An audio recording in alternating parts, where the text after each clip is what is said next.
சீமான் வந்து இன்றைய இளைய சமுதாயத்துக்கு வந்து வன்முறையை வந்து தூண்டுற விதமாக தான் பேசுறாரு. என்கிட்ட தமிழத்தை குத்துட்டு நீ போய் தூங்குன்னு சொல்றாரு. இன்னைக்கு சீமான் என்ன வந்தார்? முதல்ல நடிக்க வந்தார், படம் எடுத்தாரு. எல்லாத்துலயும் தோல்வி. எப்படி வந்து பொழப்பு நடத்தணும்னா, அப்ப நான் கேட்கிறேன், உங்களுக்கு வந்து வெற்றி வந்துச்சுன்னா நீங்க உடனே வந்து ஜனநாயகம் காப்பாற்றப்பட்டுள்ளதுன்னு சொல்லுவீங்க. இதே உங்களுக்கு எதிரில் வந்துச்சுன்னா உடனே பிஜேபி அரசாங்கம்னு சொல்லுவீங்களா? இன்னைக்கு வந்து அந்த அளவு ஊழல் பண்ணியிருக்கிறாங்க. ஊழல் பண்ணாத ஒரு அமைச்சர் இல்லை சார். எதிர்கட்சியா இருந்தாலும் நீங்களாம் நடுநிலைவாதிகள் தானே சார். இன்னைக்கு நீங்க என்ன கேட்குறீங்க? போய் அவங்க கிட்ட நீங்க ஆளுங்கட்சியிட்ட கேட்கறதுக்கு உங்களுக்கு தைரியம் இருக்குதா? நீங்களே நம்ம ஈடியை வந்து ஏவி விட்டா மாதிரியும் நான் ஈடியை நான் பாக்கெட்ல வச்சு நான் சுத்துறாங்க. இது தமிழ்நாட்டில் வந்து என்ன ஒண்ணா, எதுக்கெடுத்தாலும் பிஜேபி, எதுக்கெடுத்தாலும் ஆர்எஸ்எஸ். ஏன்னா ஆர்எஸ்எஸ் வந்து ஊர்க்கா மாதிரி தொட்டுக்கிறாங்க. அப்ப காங்கிரஸ் ஆண்ட டைம்ல வந்து நீங்களாம் வந்து நீதிமன்றங்களாம் வந்து சுதந்திரமா நீங்க செயல்பட விட்டீங்களா?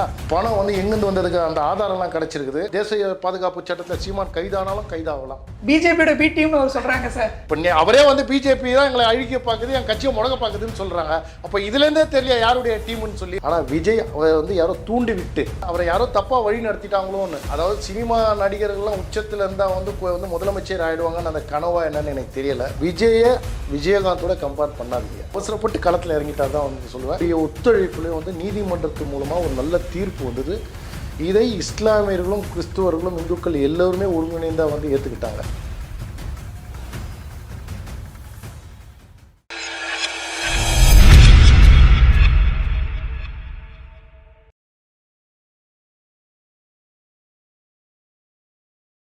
நேட்டிவ் நியூஸ் தமிழ் நேயர்களுக்கு வணக்கம். அரசியல் சூடுகளத்தில் இன்னைக்கு நம்மோட இணைஞ்சிருக்க ஒரு பாஜகவை சேர்ந்த அத்தாவுல்லா அவர்கள் வந்து பாஜக சிறுபான்மையினுடைய மாநில பொதுச் செயலராக இருக்காரு. சார் வணக்கம். வணக்கம். எப்படி சார் இருக்கீங்க? ரொம்ப நல்லா இருக்கிறேன். நீங்கள் எப்படி இருக்கிறீங்க? நல்லா இருக்கேன் சார். Okay sir. சார் இப்போ வந்து அரசியல் கிழமை ரொம்ப சூடு பிடிச்சிருக்கு, அதை நீங்கள் பார்த்துருப்பீங்க. அதையும் தாண்டி இன்றைக்கி என்ன நடந்திருக்கு அப்படின்னா, நாம் தமிழர்களுடைய கட்சி நிர்வாகிகள் வீட்டிலலாம் வந்து எண்ணெயை வந்து ரைடு பண்ணியிருக்காங்க சார். அதை நீங்கள் எப்படி சார் பார்க்குறீங்க? நான் என்னுடைய ஒவ்வொரு வீடியோலையும் வந்து குரல் கொடுத்துக்கிட்டே வரேன். நாம் தமிழர் கட்சி சீமான் வந்து இன்றைய இளைய சமுதாயத்துக்கு வந்து வன்முறையை வந்து தூண்டுற விதமாக தான் பேசுறாரு சார். ஆக்சுவலி அவர் வந்து இளைஞர்கள்லாம் வழி நடத்துறாரு. இளைஞர்லாம் ஒரு பெரிய ஒரு பட்டாளம் ஒரு பின்னாடி இருக்கு சார். ஏங்க, ஒரு தடை செய்யப்பட்ட ஒரு இயக்கம் இன்னைக்கு எந்த மேடைக்கு மேடை போனாலும் வந்து பிரபாகரனை தூக்கி வச்சு பேச வேண்டிய காரணம்னா, அந்த இயக்கத்தையே தடை பண்ணியிருக்கிறாங்க. தடை பண்ண ஒரு தலைவரை வந்து நீங்க தமிழ்நாட்டில் வந்து என்ன ஒரு மேடையில ஏறி மாணவர்கள் மத்தியில் ஊக்கப்படுத்துற மாதிரி தானே நீங்க அவர் பேசுறாரு. என்கிட்ட தமிழத்தை குத்துட்டு நீ போய் தூங்குன்னு சொல்றாரு. Okay sir. ஆக்சுவலி இப்போ நீங்க அப்படி சொல்றீங்க, ஓகே. ஆனால் பிரபாகரன்கிற ஒரு தமிழின தலைவராகவே அடையாளப்படுத்தப்படுறாரு. என்னதான் இருந்தாலும் ஒரு நாட்டுக்குள்ள, நான் ஒரே விஷயத்தை கேட்கிறேன், ஒரு நாட்டுக்குள்ள அந்த அரசுக்கு எதிராக செயல்படும் போது என்னங்க நீங்க சொல்லுவீங்க? இல்லை, அரசுக்கு எதிராக செயல்படுறாருன்னு எப்படி சார் சொல்றீங்க? ஏங்க, ஒரு அரசாங்கத்தை எதிர்த்து ஒருத்தன் போராடுறாங்கன்னு நினைச்சிங்களா? அப்போ அந்த இடத்துல என்ன அந்த அரசாங்கத்தை அந்த அந்த அந்த நாட்டுக்கு அவன் வந்து தீவிரவாதி மாதிரி தானே. அவர் ஈன மக்களுக்காக போராடினவராகவே இருக்கட்டும், ஆனால் அது நியாயமான முறையிலெல்லாம் போராடி இருக்கணும். அவர் வந்து என்ன எடுத்தாரு கையில்? வன்முறையை கையில் எடுத்தாருங்க. அப்போ நீங்கள் இங்கே இருக்கிற இளைஞர்களையும் வந்து சீமான் வன்முறையை கையில் எடுக்க சொல்கிறாரா? சீமான் வந்து நான் ஒரே விஷயத்தை கேட்குறேன். இன்னைக்கு சீமான் என்ன வந்தார்? முதல்ல நடிக்க வந்தார், அப்புறம் படம் எடுத்தார். எல்லாத்துலேயும் தோல்வி, கடன். அதுக்கப்புறம் உங்களுக்கு நல்லா தெரிஞ்சிருக்கும், அம்மையார் ஆட்சியில் வந்து ஏதோ விஷயத்தில் அவரும் அமீரும் வந்து ஜெயிலுக்குள்ளே போனாங்க. அப்போ வந்து என்ன பண்ணார்? அவர் எப்படி வந்து பொழப்பு நடத்தணும்னா வந்து அரசியலை கையில் எடுக்கலாம் ஒரு ஆதாயம். அவர் வந்து இந்த நாடு தேசத்தை வந்து தலை தூக்கி நிமித்தணும்னு சொல்லிட்டுலாம் அவர் வரல. அவர் நல்லா இருக்கணும், அவர் குடும்பம் நல்லா இருக்கணும். அதனால் மாணவர்கள் என்னன்னா வந்து அவர் வந்து என்னன்னா வந்து மூல செலவை செய்யணும். இன்றைக்கி சீமான், அதே சீமான் நான் கேட்குறேன், உங்களுக்கு எங்கேருந்துங்க ஃபண்ட்ஸ் வந்ததுன்னு வந்து கேட்கும் போது பிச்சை எடுக்கிறேன்னு சொன்னார் இல்லையா? இன்றைக்கி எண்ணெயை வந்து இன்றைக்கி அந்த இடத்துல வந்து நான் கேட்குறேன், எண்ணெயை எப்படிங்க அவ்வளோ சீக்கிரம் போயிட முடியும்? அவங்க கண்காணிப்பாங்கல்ல, எங்கே ஃபண்ட்ஸ் வருது, எப்படி வருது. இன்றைக்கி அவங்களுடைய முக்கியமான தலைவர்கள் வீட்டிலலாம் வந்து வீட்லேயும் ஆஃபீஸ்லலாம் ரைடு பண்ணுறதுக்கு காரணம்னா, இப்போ சீமான் அதுக்கு என்ன காரணம் சொல்கிறாரு? பிஜேபி தான். ஏன்னா நான் வளர்றது பிடிக்கல. என்ஐஏ, ஐடி, இடி இது எல்லாமே வந்து அரசியல் காழ்ப்புணர்ச்சிக்காக பண்ணுறாங்க அப்படின்னு சொல்லி எதிர்கட்சியை தொடர்ந்து சொல்லிக்கிட்டு வராங்க. அதே நேரத்தில் சீமானவருமே இதை சொல்லியிருக்காரு பல இடத்துல. அதெல்லாம் நிரூபிக்கிற வகையில் தானே இப்போ என்ஐஏ வந்து செயல்பட்டுருக்கு அப்படிங்கிறத எடுத்துக்க முடியாது. இதுக்கு உதாரணத்துக்கு என் முதலமைச்சர் ஸ்டாலினே சொல்லிடுவேன். எதிர்கட்சியாக இருந்தால் நான் அவியல் பண்ண அரசியல் பண்ண வந்தேன்னு சொல்லிட்டு. எங்க இடி எல்லாம் உங்களுக்கு நல்லாவே தெரியும், அது வந்து ஒரு தனி போர்டு. நான் கேட்குறேன், இன்றைக்கி நீங்கள் வந்து நான் கேட்குறேன், இவங்க வந்து தமிழகத்தில் மட்டும்தான் அரெஸ்ட் பண்ணுறாங்களா? இந்தியாவில் ஃபுல்லாக ஏன் நான் பெரிய பெரிய தலைவர்கள்லாம் வந்து இடி உள்ளே போயிருக்கிறாங்க. ஆதாரத்தை வச்சா வந்து வெளியிட போகிறாங்க. ஆதாரத்தை காட்டணும்ல. ஏன் ஓடி ஒளிகிற? உன் மடியில் தான் கனம் இல்லையே. அப்போ ஈடி வந்தானா எவன் வந்தானா? நான் அப்படி நீங்கள் உதாரணத்துக்கு நான் சொல்ல போனால், இன்றைக்கி நான் கேட்குறேன், இன்னைக்கு பொன்முடி என்னங்க? இன்னைக்கு செந்தில் பாலாஜி எப்படி? பொன்முடி வந்து தண்டனை பெற்று இன்னைக்கு வந்து தள்ளி போட்டுன்னு வராரு. எப்படி இருந்தாலும் அவர் உள்ளே போகிறாரு. செந்தில் பாலாஜி வந்து வழக்கை எதிர்நோக்கின்னு இருக்கிறாரு. இன்னைக்கு ஏவா வேலு, ஜெகத் ரட்சகன், இன்னைக்கு திமுகவில் எத்தனை பேர் இருக்கிறாங்க? நான் கேட்குறேன், இவங்களாம் இவங்க வந்து ஆளுங்கட்சியில் வந்து மறுபடியும் மக்கள்கிட்ட ஒரு விஷயத்தை தெளிவுபடுத்தணும்னு நினைக்கிறேன். தயவு செய்து இதற்கு பின்னாடி பிஜேபி கிடையாது. ஏன்னா இது இன்னைக்கு நேற்று வந்த வழக்கு இல்லைங்க. 20 வருஷம் 25 வருஷம் நடந்த வழக்குக்கு இப்போ வந்து நீதிமன்றம் வந்து என்ன பண்ணுறாங்க, அதாவது அரசியல்வாதிகளுடைய வழக்குகள்லாம் எத்தனை கேஸ் நிலுவையில் உள்ளதோ அதை எல்லாமே எடுத்து வந்து விசாரிக்க சொல்லி சுப்ரீம் கோர்ட் உத்தரவு போட்டுச்சு. 20 வருஷமா இருக்குன்னு சொல்றீங்க. ஓகே, திமுக ஆட்சியில் இருக்காங்க, அவங்க எல்லாமே அமைச்சர்களாக இருக்காங்க. இந்த நேரத்தில் அவங்கள முடக்கணும்னா ஒரு பெரிய ஒரு முடக்கத்தை ஏற்படுத்தலாம் அப்படிங்கிறது ஒரு காழ்ப்புணர்ச்சியாகவே இதை பண்ணலாம் அப்படிங்கிற மாதிரி பிஜேபி கையில் எடுத்துருக்கலாமே. மறுபடியும் நீங்கள் பேசுறதே எனக்கு பிடிக்கல. பிஜேபி நீங்கள் எப்படிங்க சொல்லுவீங்க? இப்போ ஒரு வழக்கு தொடர்ந்து வாய்தா வாங்கி இன்னைக்கு வந்து எவ்வளோ தள்ளி வேணுமோ தள்ளி வராங்க. அப்போ நீங்கள் கொஸ்டின் பண்ணுறது பார்த்தா அப்போ நீதிமன்றங்கள்லாம் பிஜேபி கையில் இருக்குதா? அப்போ நான் கேட்குறேன், உங்களுக்கு வந்து வெற்றி வந்துச்சுன்னா நீங்கள் உடனே வந்து ஜனநாயகம் காப்பாற்றப்பட்டுள்ளதுன்னு சொல்லுவீங்க. இதே உங்களுக்கு எதிரில் வந்துச்சுன்னா உடனே பிஜேபி அரசாங்கம்னு சொல்லுவீங்களா? ஏங்க 10 வருஷம் தாங்க ஆகுது பிஜேபி ஆட்சிக்கு வந்து. 10 வருஷத்துல இவ்வளோ பெரிய ஒரு ஸ்ட்ராங்கான ஒரு எதிர்ப்பை தெரிவிச்சிருக்காங்களே சார். அதாவது என்ன ஒன்றா இவங்களுடைய மடியில் கனம் இருக்குதுங்க. தயவு செய்து புரிஞ்சுக்குங்க. இன்னைக்கு வந்து அந்தளவு ஊழல் பண்ணியிருக்கிறாங்க. ஊழல் பண்ணாத ஒரு அமைச்சர் இல்லை. நான் இன்னொரு விஷயத்தை சொல்லுவேன், அதிமுகவும் சரி திமுகவும் சரி இவங்களுக்குள்ளார மாறி இன்னைக்கு ஆண்டுகிட்டு வந்தாங்க. ஆண்டுகிட்டு வரும்போது இன்னைக்கு ஒரு கவுன்சிலர் கூட பார்த்தோன்னா ஒருத்தருக்கு ஒருத்தர் வந்து பார்த்தோன்னா அண்டர்ஸ்டாண்டிங். உன் ஆட்சி வந்தால் நீ பண்ணி, ஏன் ஆட்சி வந்தால் அதை. இன்னைக்கு நடுவில் முளைச்சவர் யார்? மாநில தலைவர் அண்ணாமலை. இன்னைக்கு அவர் வைக்கிற கேள்விகள், இன்னைக்கு அவர் வைக்கிற குற்றச்சாட்டுகள் ஆதாரத்தோடு வந்து ஊழல் பண்ணதுக்காக வந்து அவர் மீடியா கிட்ட வச்சதுக்கு அப்புறம் தான் இவங்கெல்லாம் வெடிக்கவே ஆரம்பிச்சிருக்கிறாங்க. இது வரைக்கும் யாரும் அவங்களை எதிர்த்து கேள்வி கேட்டது இல்லைல்ல. இப்போ கேள்வி கேட்டதால் தானே இவ்வளோ பிரச்சனையே வருது அவருக்கு. கொஞ்சம் சிந்திக்கணும். நீதிமன்றங்கள் வந்து நீங்கள் வந்து என்னென்னா வந்து நீதி அரசர்களே வந்து கலங்கப்படுத்துறீங்க. ஒரு வழக்கு உங்களுக்கு சாதகமாக இல்லை, ஒரு வழக்கு உங்களுக்கு சாதகமாக வந்தால் அது உடனே நீங்கள் வந்து பாராட்டுறீங்க. அதை எதிர்ப்பு தெரிவிச்சீங்க. எதிர்கட்சிகளாக சொல்கிறாங்கிறது ஒரு சார், எதிர்கட்சியாக இருந்தாலும் நீங்களாம் நடுநிலைவாதிகள் தானே சார். இன்னைக்கு நீங்கள் என்ன கேட்குறீங்க? போய் அவங்க கிட்ட நீங்கள் ஆளுங்கட்சிகிட்ட கேட்கறதுக்கு உங்களுக்கு தைரியம் இருக்குதா? இல்லை வேற யார்கிட்டயாவது நீங்கள் வந்து அதிமுக அமைச்சர்கிட்ட கேட்கறதுக்கு, முன்னாள் அமைச்சர்கிட்ட கேட்கறதுக்கு தைரியம் இருக்குதா? தயவு செய்து நடுநிலையாக இருந்துங்க சார். நீங்களே நம்ம ஈடியை வந்து ஏவி விட்டா மாதிரியும், நான் ஈடியை நான் பேக்கெட்லேயே வச்சு நான் சுற்றுறாங்க. 20-25 வருஷமா வந்து இன்னைக்கு வந்து அவங்களுக்கே தெரியும், அவங்க மனசாட்சிக்கு அவர் பேரில் இருக்குது, அவங்க பையன் பேரில் இருக்குது. இன்னைக்கு வந்து என்னத்துக்கு சார் ஓடி ஒளியணும் நான் கேட்குறேன். இது தமிழ்நாட்டில் வந்து என்ன ஒன்றா, எதுக்கெடுத்தாலும் பிஜேபி, எதுக்கெடுத்தாலும் ஆர்எஸ்எஸ். ஏன்னா ஆர்எஸ்எஸ் வந்து ஊர்க்கா மாதிரி தொட்டுக்கிறாங்க. நான் என்ன கேட்குறேன், அப்போ காங்கிரஸ் ஆண்ட டைம்லலாம் வந்து நீங்களாம் வந்து நீதிமன்றங்களாம் வந்து சுதந்திரமாக நீங்கள் செயல்பட விட்டீங்களா? இன்னைக்கு தாங்க வந்து நீதிமன்றங்களே சுதந்திரமாக செயல்படுது. அந்தளவு வந்து ஆட்டி படைச்சிங்க. ஆட்டி படைச்சானா யார் சார் ஆட்டி படைச்சது? இதுக்கு முன்னாடி யார் ஆண்டாங்க? எத்தனை வருஷம் ஆண்டாங்க சார்? அவங்கள குற்றச்சாட்டு வைக்கிறீங்க. அதே நேரத்தில் இப்போ பிஜேபி ஆட்சிக்கு வந்த உடனே இவங்களாம் ஆட்டி படைக்கலன்னு சொல்றது எப்படி சார்? சார், பிஜேபி ஆட்சிக்கு வந்துட்டாங்க. நான் ஒரு விஷயத்த நான் இவ்வளோ பிஜேபி ஆட்சிக்கு வந்துருச்சுன்னா நீதிகள் எல்லாமே இப்போ நான் உங்களை கேட்குறேன், நீங்கள் சொல்கிறீங்கல்ல பிஜேபி தான் வந்து இது பண்ணுறாங்கன்னா ஏதாவது ஒரு ஆதாரத்தை கொடுங்க சார். எந்த வழக்கில் சார் பிஜேபி ஏவி குற்றச்சாட்டுகள் வைக்கிறாங்கன்றதா சார் நான் சொல்லியிருக்கேன். யார் குற்றச்சாட்டு வைக்கிறாங்க? எதிர்க்கட்சிகள்லாம் குற்றச்சாட்டு இன்க்ளூடிங் முதல்வர் ஸ்டாலின் அவர்களே வச்சிருக்காரு சார். ஏன் சார் நான் கேட்குறேன், இன்னைக்கு வந்து பார்க்க போனால் எல்லா மினிஸ்டரும் கனெக்ட் எங்கே வராங்க சார்? செந்தில் பாலாஜி ஆகட்டும், இனி பொன்முடி ஆகட்டும், நீங்கள் சொல்கிற அந்த துறைமுகர்கள் ஆகட்டும், நீங்கள் சொல்கிற அந்த ஏவா வேலு ஆகட்டும், நேரு ஆகட்டும், எல்லாருமே எங்கே சார் கனெக்ட் ஆகுறாங்க? முதலமைச்சர்கிட்ட கனெக்ட் ஆகுறாங்க. நல்லா ஒரு விஷயத்த சொல்கிறேன் கேட்டுங்க. ஒரு நல்லது நடந்தால் அந்த தலைவருக்கு தான் சாரும், ஒரு கெட்டது நடந்தாலும் அந்த தலைவருக்கு தான் சாரும். அதே நேரத்தில் வந்து இவங்க என்ன கொள்ளடிச்சாலும் கோபாலபுரத்துக்கு முக்கிய பங்கு இருக்குது. கூடிய விரைவில் முதலமைச்சரும் கைதாவார் அந்த நேரத்தில். ஏன்னா இப்போ வந்து இது லேட்டஸ்ட் ஃபேஷன் ஆயிடுச்சு. இவங்க மேலே வந்து ஒரு வழக்கு வந்துச்சுன்னா வந்து உதாரணத்துக்கு வந்து பார்க்க போனீங்கன்னா உடனே அவங்க சொந்தத்தில் இருக்கிற பொண்ணுக்கு குத்துருவாங்க, மனைவிக்கு குத்துருவாங்க, பிள்ளைக்கு குத்துருவாங்க. என்ன கேட்டால் ஒரு முதலமைச்சர் மேலே வந்து இந்த மாதிரி ஊழல் குற்றச்சாட்டுனா அந்த ஆட்சியை டிஸ்மிஸ் பண்ணும் இல்லையா? சட்டத்துக்கு என்ன பண்ணால் ரீஎலெக்ஷன் வச்சா மக்கள் வரி பணம் வேஸ்ட் ஆகிறதால அப்போ ரெண்டாவது யார் வந்து இந்த மக்களுக்காக போராடுறாங்களோ அவங்கள நீங்கள் தேர்ந்தெடுங்க. உங்களுக்கு அந்த துணிவு இருக்குதா? சொல்ல முடியுமா? இன்னைக்கு ஊழல் ஊழல் ஊழல் தமிழ்நாட்டில் எதுக்கத்தாலும் ஊழல் சார். கேட்க வந்தால் நீங்கள் வந்து வழக்கு பதிவு பண்ணுறீங்க. மிட் நைட்டில் போய் 2 மணிக்கு வந்து அரெஸ்ட் பண்ணுறீங்க. நான் என்ன கேட்குறேன்னா, இப்போ நீங்கள் சொல்கிறீங்களா மோடி ஆட்சின்னு சொல்கிறீங்களே, இதே தமிழக ஆட்சியில் வந்து எத்தனை பேர் சார் அரெஸ்ட் பண்ணியிருப்பாங்க? இனி உங்களை மாதிரி யூடியூப் சேனல்லாம் வந்து கேள்வி கேட்டதில்ல, மிட் நைட்டில் போய் அரெஸ்ட் பண்ணல. அப்போ நான் வந்து கேட்குறேன், ஸ்டாலின் வந்து இங்கே உள்ள நீதிமன்றத்தையும் இங்கே உள்ள டிஸ்ட்ரிக்ட் நீதிபதியில் கையில் வச்சு சொல்ல முடியுமா? ஏன்னா நாங்கள் சட்டத்தை மதிக்கிறோம். நாங்கள் தவறு பண்ணலன்னு சொல்கிறது, நாங்கள் நேரடியாக கோர்ட்டில் போயிட்டு நான் நிரூபிச்சுட்டு வர போகிறோம். அதை விட்டுட்டு நாங்கள் ஸ்டாலின் பண்ணாருன்னு சொல்லி சார் நீங்கள் இந்த அளவுக்கு விவரிச்சு சொல்கிறீங்க, ஓகே. ஆனால் கடைசி வரைக்கும் நாம் தமிழர்காரங்க எதனால் எண்ணெய் உள்ளே போச்சு அப்படிங்கிறத நீங்கள் சொல்லவே இல்லையே சார். புரியல. இல்லை, எண்ணெயை வந்து அவங்க வீட்டில் சார், குறிப்பாக போய் அவங்க வீட்டில் எதுக்கு, அதாவது சாட்டை துறைமுகம் நாம் தமிழரை போய் டார்கெட் பண்ணோம் அப்படின்னா சீமான் அவர்கள் வீட்டில் போய் எண்ணெயை ரைடு பண்ணியிருக்கலாம். சாட்டை துறைமுருகன் வீட்லையும் இடுமான கார்த்தி வீட்லையும் போய் ரைடு பண்ணியிருக்காங்களே சார். எல்லாமே வரும் சார். சார் தகவலின் அடிப்படையில் வந்து நீங்கள் வந்து என்ஐஏ போகிறாங்கன்னா விளையாட்டு இல்லை சார். இது ஒரு நாட்டின் பாதுகாப்பு சமாச்சாரம். இன்றைக்கி வந்து மோடி அரசாங்கம் வந்த உடனே வந்து அந்நிய சக்திகள்லாம் வந்து உங்களுக்கே தெரியும், பணம் பரிமாற்றம்லாம் எப்படி வந்து மிஸ்யூஸ் ஆச்சுன்னு சொல்லி. முதல்ல அவர் அங்கே தானே செக் வச்சார். அப்போ அங்கே வைக்கும் போது வந்து அவர் வந்து பணம் உள்ளே கொண்டு வரக்கூடாது சொல்ல, கணக்குக்கு தான் கேட்டார். எவ்வளோ வருது, எங்கே போகுது, அதெல்லாம் கணக்கு தான் கேட்டார் தவிர, இப்போ நாம் தமிழர் கட்சி சீமான என்ஐஏ வந்து அவர் கட்சியில் இருக்கிறவங்கலாம் வந்து அவங்க வந்து இது பண்ணாங்கன்னா ஆதாரத்தை கொடுக்கட்டும்.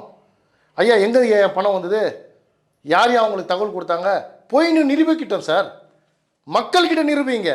அதை விட்டுட்டு வந்து காழ்ப்புணர்ச்சி, எனக்கு மோடி அரசாங்கம் பயமுறுத்த பார்த்தது, எங்கள் கட்சியத்தை வந்து முடக்க பார்க்குதுன்னா இதோட ஒரு பெரிய அரசியல் என்ன இருக்குது சொல்லுங்கள். இல்லை சார், அரசியல்னா அவங்க சொல்கிற காரணம் இல்லை. இன்னைக்கு பிஜேபி தான் நம்மளை டார்கெட் பண்ணுது அப்படின்னு சொல்லி சீமானவருமே ப்ரெஸ் மீட் கொடுத்து பேசியிருக்காரு சார். சார் அதாவது மேலே சென்ட்ரல் கவர்மெண்ட் அவங்க தான், என்ன எங்கேருந்து வருது இல்லை சென்ட்ரல், அதாவது என்ஐங்கிறது தனி டிபார்ட்மெண்ட், தனி போர்டு, அதெல்லாம் ஓகே சார். ஆனால் அவங்களோட கைப்பாவே பயன்படுத்துறாங்க அப்படிங்கிறதான பிஜேபியோட குற்றச்சாட்டு. இப்போ நான் கேட்குறேன், நாம் தமிழோட குற்றச்சாட்டு அதை தான் நான் உங்களை கேட்குறேன். இப்போ என்ஐஏ வந்து எத்தனை போயிட்டு நேராக நான் மோடி வீட்டுக்கு இல்லை பார்லிமெண்ட்டில் எனக்கு கேட்க போகிறாங்க, அதுக்கு சம்மந்த வழக்கு தொடருவாங்கல்ல சார், அதுக்கு விளக்கம் கேட்பாங்கல்ல. இப்போ நோட்டீஸ் தானே கொடுத்துருக்குறாங்க, உங்கள் மேலே சந்தேகத்தை வந்து இது பண்ணிடுறாங்க, அதை நீங்கள் நிரூபிங்க சார். என்ஐஏ யார் வீட்லேயும் வரும். ஏன்னா ஒரு தேசத்துக்கு அச்சுறுத்தல்னா அவங்க எல்லாமே கண்காணிக்கிறாங்க சார். நான் கேட்குறேன், நாம் தமிழர் சீமான் மூலியே கண்காணிக்கிறாங்க. யார் எங்கே எல்லாமே வந்து என்ஐஏ கண்காணிக்கும் போது ஆதாரம் கிடச்சிருக்குதுங்க சார். பணம் வந்து எங்கேருந்து வந்ததுக்கு அந்த ஆதாரம்லாம் கிடச்சிருக்குது. ஏன் என்னை கேட்டால் வந்து தேசிய பாதுகாப்பு சட்டத்தில் சீமான் கைதானாலும் கைதாகலாம்.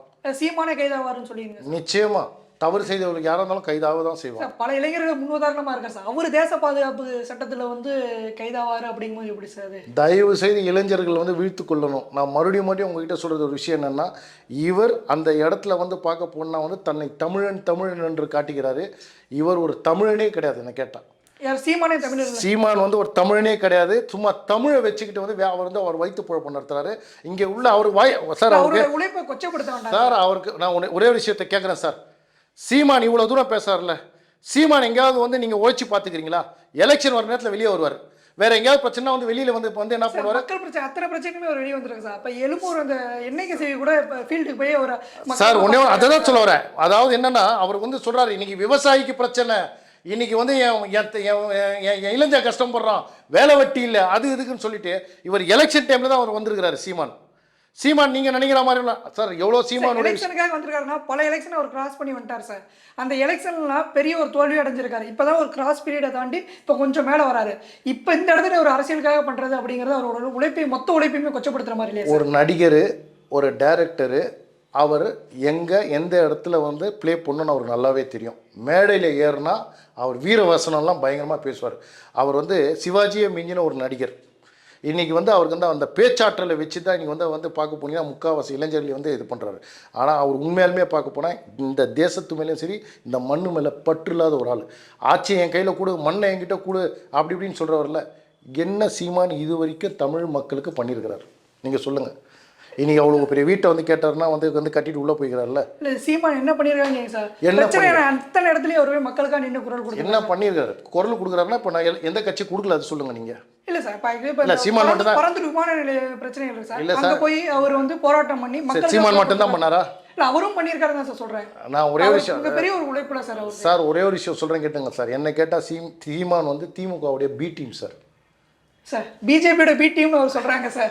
சார் பிஜேபியோட பி டீம்னா ஏன் பிஜேபி இப்போ சொல்கிறாரு? இல்லை அங்கே அப்படியே கொஞ்சம் பாலிசியாக தான் சார் போக முடியும். என்ன சார் நீங்கள் வந்து பேசுகிறீங்க? இப்போ அவரே வந்து பிஜேபி தான் எங்களை அழிக்க பார்க்குது, என் கட்சியை முடக்க பார்க்குதுன்னு சொல்கிறாங்க. அப்போ இதுலேருந்தே தெரியல யாருடைய டீம்னு சொல்லி. சார் சீமானுக்கு சேர வேண்டியதெல்லாம் கரெக்டாக சேர்ந்துருது சார்.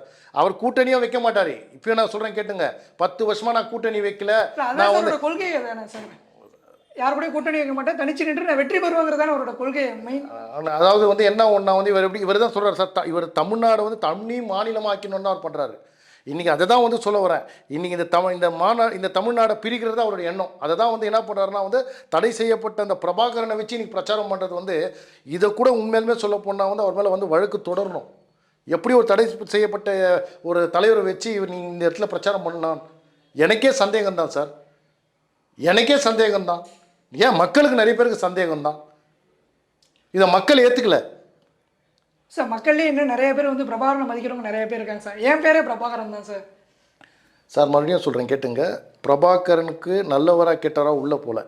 நான் கேட்குறேன், அரசாங்கத்தில் தடை விதிக்கப்பட்டவர் தானே அவர். அப்புறம் எப்படி சார் மக்கள் வந்து மதிக்கப்படுறாங்க சார். ஒரு குறிப்பிட்ட ஒரு அரசுக்கு இளைஞர் அரசுக்கு எதிராக போராடினாங்கனால தான் அரசாங்கம் வந்து ஒரு அந்த இயக்கத்தையே தடை பண்ணியிருக்கு. ஓகே, ஆனால் ஒரு தமிழ் மக்களுக்காக போராடி இருக்காரு. அவர் மிகப்பெரிய ஒரு உழைப்பை கொடுத்துருக்காரு சார். அவர் உழைப்பை கொடுக்கல, உழைப்பை வச்சு இவர் பொழைச்சின்னு வந்துருக்காரு, அவ்வளோதான். மக்களுடைய உழைப்பை வச்சுன்னு இவர் பொழப்பு நடத்துறாரு, அவ்வளோதான். வேறு சீமானை பற்றி என்னத்தை பேசுறது? நான் கேட்குறேன், இவ்வளோ நாள் சீமான் கொடுக்குறாங்களா, எத்தனை பேர் சார் அவரோட பயணம் பண்ணுறாங்க? நீங்கள் ஒன்றா பாருங்கள், அவங்க தம்பிங்க எல்லாம் வந்து பார்த்தோன்னா அவரை விட்டு போயினே தான் இருப்பாங்க. அவரை எதிர்த்து கேட்டால் அடுத்த செகண்ட் அவர் தூக்கி வெளியில் போட்டுருவார் சார். அவரை எதிர்த்து ஒரு கேள்வி கேளுங்க. அந்த இதில் இதே சாட்டை முருகனை நீங்களும் யூடியூப்லலாம் பார்த்துருப்பீங்க. தம்பி இப்படி பேசக்கூடாது தம்பி, அப்புறம் என் பேர் கெட்டுரும், நீ இப்படி தான், நீ இவரை திருமாவளவனை விமர்சனம் பண்ணக்கூடாது. இருங்க சார், திருமாவளவனை விமர்சனம் பண்ணக்கூடாதுன்னு சொல்லும் போது இப்போ நீங்கள், நான் உங்களுக்கு கேட்குறேன், இப்போ திமுகவுடைய உண்மையிலுமே பி டீமா இல்லையா நீங்கள் சொல்லுங்கள். இல்லை சார், தலைவருங்கிறவர் எப்பயுமே நீங்கள் சரியாக போகணும் வழி நடத்துறது தான் சார் தலைவரோட ஒரு வேலையை. அவருடைய தம்பி ஒருத்தத்தை வழி தவறி போறாரு அப்படிங்கிறவங்க வழி நடத்தி இருக்காரு. ஓ அப்படிங்களா? அவர் வந்து அப்போ திருமாவளவன் கரெக்டாக போறாருன்னு நீங்கள் சொல்கிறீங்க. இல்லை சார், ஒருத்தர் அவருடைய கொள்கையும் ஒன்று இருக்குது, சீமானு ஒரு கொள்கை ஒன்று இருக்குது. அதை தவறி ஒருத்தர் அவருடைய தம்பி அவருடைய பின்பற்றக்கூடிய கட்சி நிர்வாகி ஒருத்தர் வழி தவறி போறாரு அப்படிங்கும் போது அது சரியா பண்றது சார் ஒரு தலைவருடைய வேலை. சீமான் வந்து 6 மணிக்கு மேலே, 6 மணிக்கு ஒரு சீமானு, 6 மணிக்கு மேலே வேற ஒரு சீமானு. தயவு செய்து வந்து சார் ஒன்றே ஒன்று சொல்கிறேன் கேட்டுங்க, அதை தான் சொல்கிறேன். மேடைக்கு ஏறிட்டு அவர் வந்து வீரவசனம் பேசுவார். அதான் சொல்கிறேன், சூரியன் உதைக்கும் போது வந்து வீரமாக இருப்பார், சூரியன் மறையும் போது வந்து அவர் புஷ்ஷுன்னு ஆகிடுவார். என்னத்துக்கு சார்? இது மக்கள் கண்டிப்பாக அவருக்கு வந்து தகுந்த பாடத்தை புகுத்துவாங்க சார். சரி, ஓகே சார், மக்கள் கையில் எல்லாமே இருக்கும். ஓகே சார், நிச்சயமாக. சரி, ஓகே சார். அதே மக்கள்கிட்ட இன்னொருத்தரும் போய் நின்றுருக்காரு, தமிழக வெற்றி கழகம். விஜய் அவர்கள், நடிகர் விஜய் அவர்கள் வந்து இன்னைக்கு கட்சி அறிவிச்சிருக்காரு. மிகப்பெரிய அளவில் வந்து ரசிகர் பட்டாளமே அவருக்கு வெடி வெடிச்சு ஸ்வீட் கொடுத்து தமிழகம் முழுக்க கொண்டாடிட்டு வராங்க. அதை நீங்கள் எப்படி சார் பார்க்குறீங்க? சகோதரருக்கு என்னுடைய வாழ்த்துக்கள், வரவேற்கிறேன். ஏன்னா இன்னைக்கு வந்து பார்க்க போனால் ஜனநாயக நாடு. அதாவது நீங்கள் தனிப்பட்ட முறையில் வரவேற்கீங்களா, பாஜகங்கிற முறையில் வரவேற்கீங்க சார்? சார் தனிப்பட்ட முறையிலையும் வரவேற்கிறேன். என்னுடைய மாநில தலைவரும் வந்து வரவேற்பு கொடுத்துட்டாரு. அவர் கட்சி தொடங்குறதுக்கு முன்னாடியே அவர் வரவேற்பு கொடுத்தாரு. யாருனா வரலாம், யாருனா. ஆனால் சகோதரர் விஜய்க்கு என்ன ஒன்றா வந்து இது என்னுடைய தனிப்பட்ட கருத்து. அதாவது என்னென்னா, அவரை யாரோ தப்பாக வழி நடத்திட்டாங்களோன்னு. அதாவது சினிமா நடிகர்கள்லாம் உச்சத்தில் இருந்தால் வந்து முதலமைச்சர் ஆகிடுவாங்கன்னு அந்த கனவா என்னன்னு எனக்கு தெரியலை. நான் சகோதரர் விஜய்கிட்ட சொல்ல விரும்பினேன். அதாவது அதாவது இன்றைக்கி வந்து சினி ஃபீல்ட்லேருந்து ஒருத்தர் வந்து சாதிச்சார்னா அது வந்து எம்ஜிஆர் தான் சார். ஏன்னா இன்னைக்கு வந்து வேற யாருமே வந்து சாதிக்கல. கலைஞர் கருணாநிதி முதல்வராக இருந்திருக்காரு சார். அவர் நடிகர் இல்லை சார். சார் அவர் நடிகர் இல்லை சார், நான் நடிகரை பற்றி சொல்கிறேன். அவர் வந்து நடிகர் சொல்ல. ஜெயலலிதா அம்மையாரை வந்து தயவு செய்து நீங்கள் வந்து அவங்க சொல்லாதீங்க சார். அவங்க வந்து அடிப்படையிலேருந்து வந்து படிப்படியாக முன்னேறி வந்த ஒரு சாதனை பெண்மணி. நான் நிச்சயமாக வந்து அவங்கள வந்து இந்த ஃபெமிலியர் ஃபேஸ் வச்சுட்டு வந்தாங்கலாம் நீங்கள் சொல்லாதீங்க. அவங்க பட்ட கஷ்டங்கள் துன்பங்கள் ஒரு பெண்ணாக இருந்து நான் மதிக்கிறேன் சார். என்றைக்குமே அவங்க மேலே எனக்கு ஒரு மதிப்பு. அவங்க ஊழல் பண்ணாங்க, ஊழல் பண்ணலாம் இல்லை. ஆனால் இன்றைக்கி இந்த அரசியலில் வந்து ஒரு பெண்மணி சாதித்தது, அதை சாதித்த காட்ட பெண்மணி. சிவாஜி கணேசன் எத்துங்க, தனி கட்சி தொடங்கினார். என்ன சார் ஆச்சு? டி ராஜேந்திரன் அவர் என்ன சார் ஆகிட்டார்? சரத்குமார் என்ன சார் ஆயிடுச்சு? மையம் சொல்லி ஒருத்தர் ஓப்பன் பண்ணார். கடைசியில் அவரே வந்து என்ன ஒட்டிக்கிட்டார் போய். எங்கே அவரால் முடியல. ஏன்னா 365 நாளில் வந்து பார்ப்போம்னா 360 நாள் அவர் வெளிநாட்டிலேயே ஷூட்டிங்கில் தான் பிஸி ஆகிறாரு. அவரை நம்பி வந்த தொண்டர்கள் என்னன்னாங்க, இன்றைக்கி 2 சீட்டுக்காக வந்து திமுக கிட்ட வந்து வேலை போலியா? ஏன்னா அவர் கொடுத்தா வந்து பண்ணுவேன்னு சொல்லிட்டு. இன்னும் யாரை சார் உதாரணமாக காட்ட முடியும்? எனக்கு ஒரே ஒரு விஷயத்தை வந்து நான் சொல்லணும்னு விருப்பப்படுறேன். இதில் வந்து நான் வந்து ரொம்ப வந்து ஸ்மார்ட்னு சொன்னால் நம்ம ரஜினி சாரை சொல்லுவேன். அதாவது அரசியலுக்கே வரல சார். ஒரு விஷயத்த சொல்கிறேன் கேட்டுங்க. ரஜினி சார் வந்து எந்தளவு தொண்டர்கள் வந்து வரணும் இது பண்ணோம். அவர் வர வேண்டிய நேரத்தில் வரல. இருந்தாலும் கடைசி நேரத்தில் என்ன பண்ணார், அவர் வந்து அறிக்கை கொடுத்துட்டார். ஆனால் வந்து அவர் வந்து புத்தி சொன்னதை கேட்கல. இங்கே வந்து அவருக்கு என்ன சொல்லிதோ கடைசி நேரத்தில் என்ன சொல்லிட்டாரு, நான் வந்து வரலன்னு சொல்லிட்டாரு. இதனால் என்னை கேட்டால் வந்து பல ஆயிரம் பேருடைய குடும்பத்தை அவர் காப்பாற்றிருக்கிறார். இன்றைக்கி இந்த கட்சியை நம்பி வந்து தலைவா நீ இறங்கின்னு சொல்லும்போது இன்றைக்கி ஒரு தொண்டை வந்து அவன் சொத்துலேருந்து எல்லாத்தையும் விற்றுட்டு வந்து அவன் பண்ணுறான் சார்.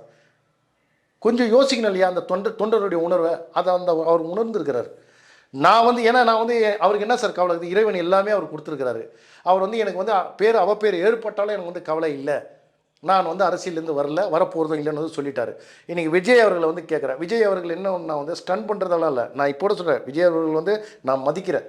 ஆனால் ஏன்னா அவர் வந்து கஷ்டப்பட்டு படிப்படியாக வந்து முன்னேறி வந்தவர் தான்.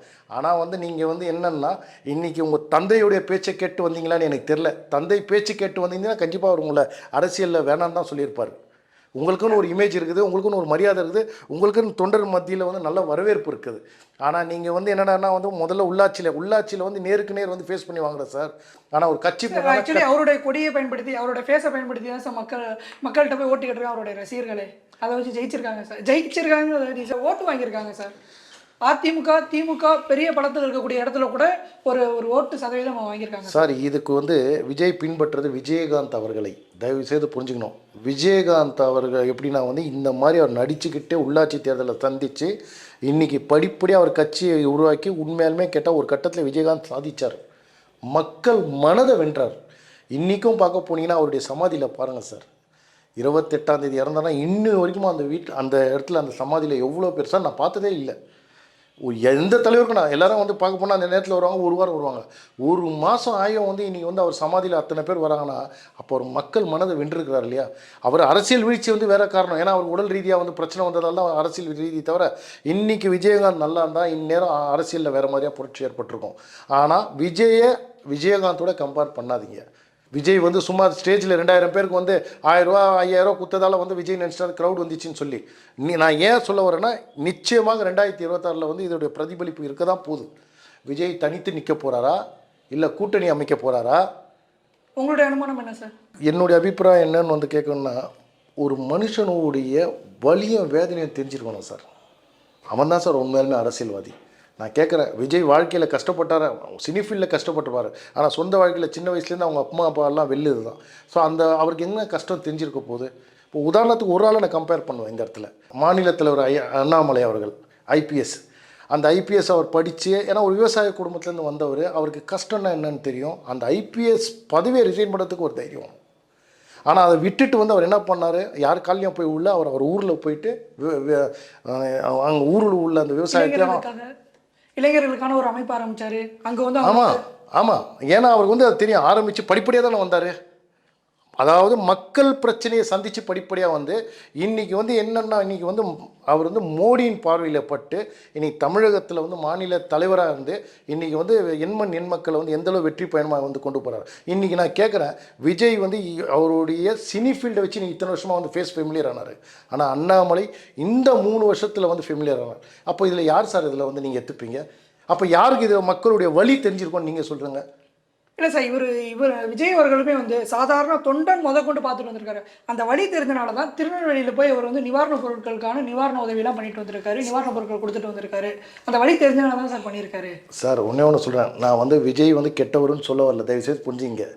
விஜய் சம்பாதிக்கிறது உங்களுக்கு வந்து சொல்லணுன்னா இதனால், அதாவது இவர் வந்து உள்ளே போய் காட்டுறது வந்து அந்த மீடியாவுக்கு வந்து சும்மா இது பண்ணுற மாதிரி வந்து காட்டலாம், புரியுதுங்களா?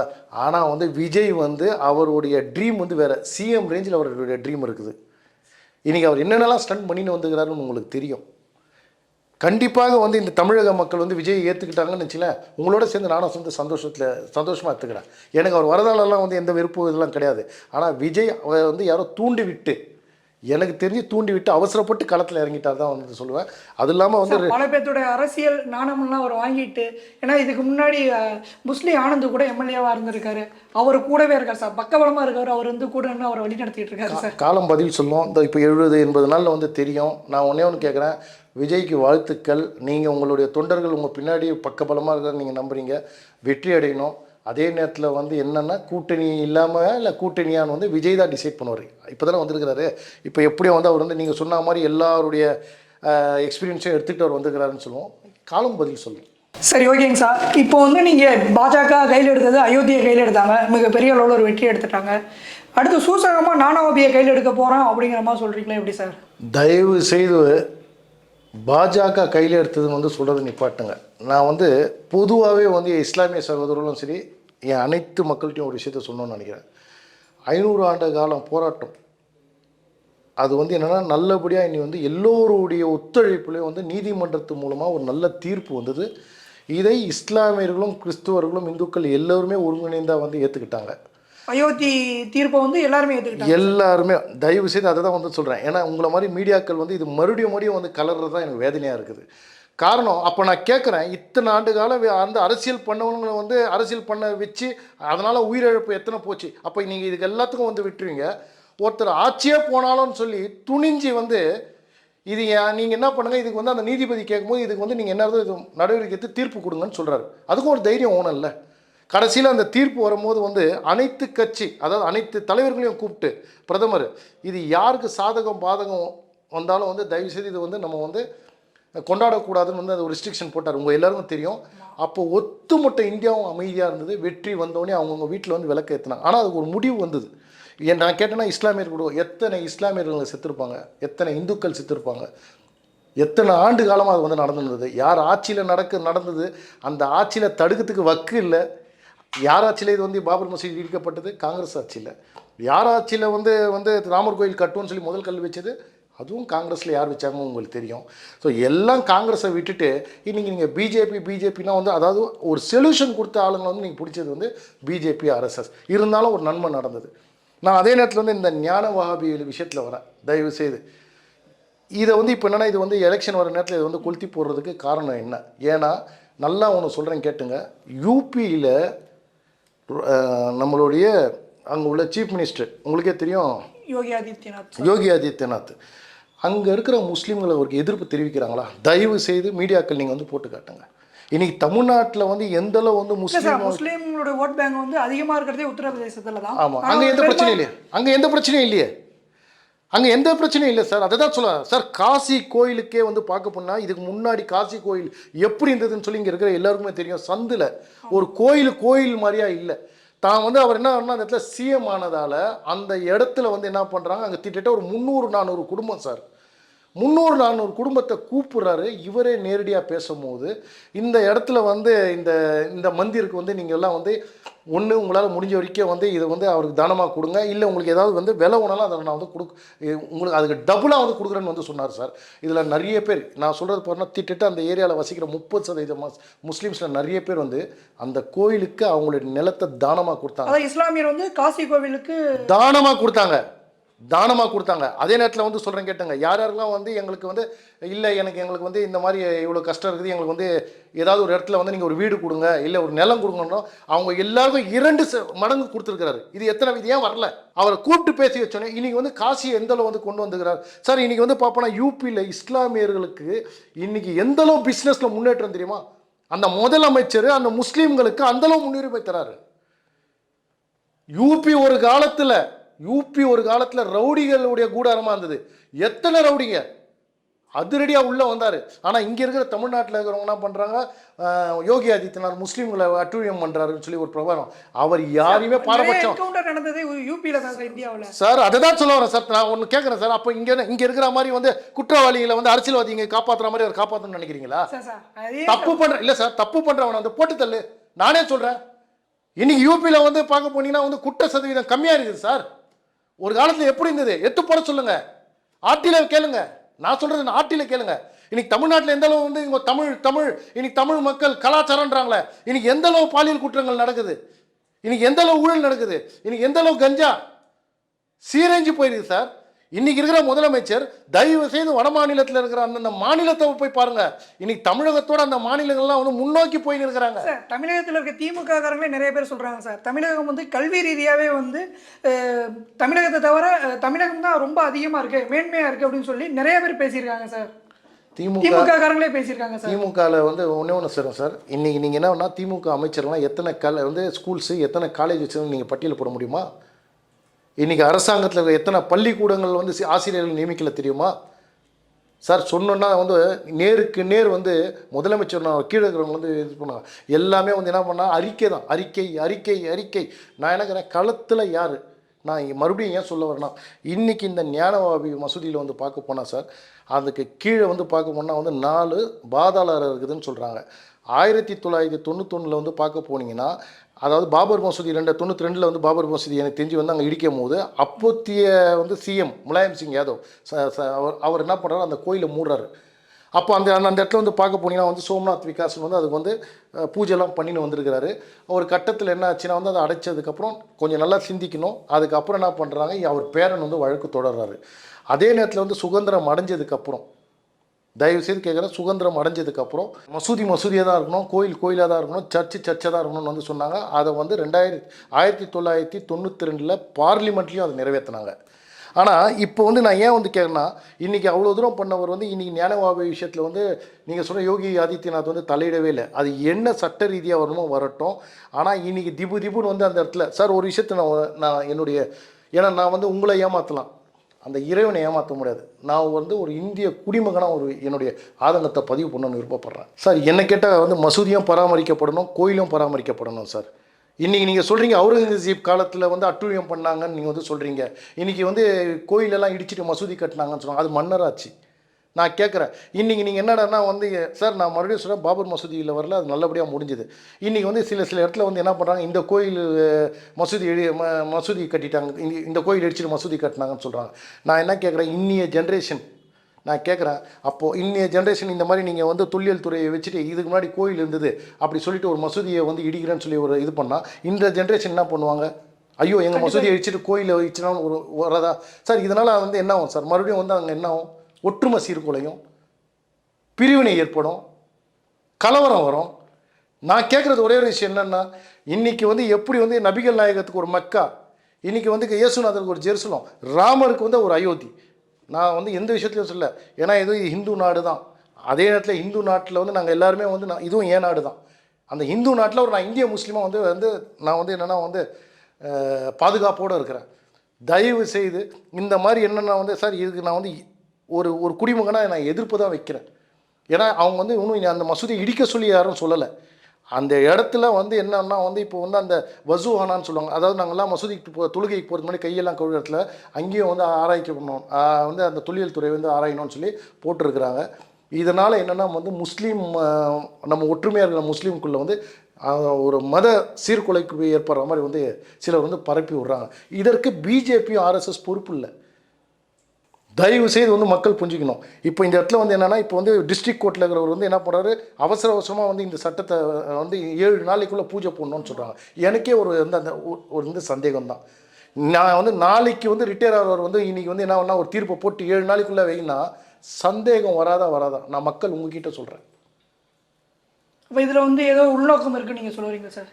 சார் உள்நோக்கம் இல்லை சார். நான் என்ன சொல்கிறேன்னா, சட்டம் அனைவருக்கும் சமம் தான். நீங்கள் இதை தானே பார்லிமெண்ட்டில் இயக்குனீங்க. அப்படி இருக்கும்போது வந்து இப்போ மறுபடியும் வந்து இன்றைக்கி தமிழ்நாட்டில் ஒரு கோயிலை சொல்கிறீங்க, கீழ்கரையை அந்த இடத்துல வந்து நீங்கள் சொல்கிறீங்க, இன்றைக்கி ஞானவாபி மசூதியை வந்து இன்றைக்கி இந்த இடத்துல பூஜை பண்ணலாம், அதாவது அந்த பேஸ்மெண்ட்டில் மசூதிக்கு வந்து உள்ளே வந்தெல்லாம் அவங்களாம் இது பண்ணலை. ஏன்னா அது வந்து காசி விஸ்வநாதர் கோயில் ஒட்டினா மாதிரி தான் அந்த இடத்துல இருந்துருக்குது. ஏன்னா அந்த இடம் வந்து அப்போ வந்து என்னென்னா வந்து எல்லாம் பழைய இருக்கிற இப்போ வந்து அந்த இடம் வந்து மக்கள்லாம் வந்து தானமாக கொடுத்ததால இப்போ அந்த மசூதி அது க்ளீனாக தெரியுது. இதுக்கு முன்னாடி ஃபுல்லாக அந்த நகரவாசிகள்லாம் வசிக்கும் போது அது தெரியல. இப்போ அங்கே தொழுகை நடக்குது. அங்கே இருக்கிற இந்துக்களோ முஸ்லீம்களோ நான் இன்னும் சொல்கிறேன், அவங்க ஒத்துமையாக தான் சார் இருக்கிறாங்க.